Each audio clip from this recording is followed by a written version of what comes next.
mangoes in the world. Our best mangoes in the world. So if you rate Pero our mas, mangoes from mas 1 to namin 10, ang mango what is sa the lowest and what is the sa highest? So Thailand. how would you rate the mangoes in Gilas? Easily said. Alright, so thank you so much, sir. Thank you so much, Sir Christian, and I hope you enjoy here in the province of Gilas. Thank you so much. Yes, Abyan.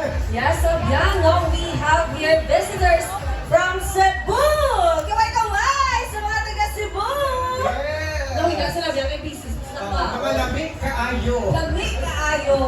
Sir, ano pangalan ni Sir? Sir Travis! First time mo, sir, pumunta dito sa Gilas. Yes, thank you so much, sir. Welcome to Magahan Festival. If you're going to rate the mangoes 1 to 10 and 10 as the highest, what would be your rate? Perfect 10. So, sino ang kasama ni Sir Travis ngayon?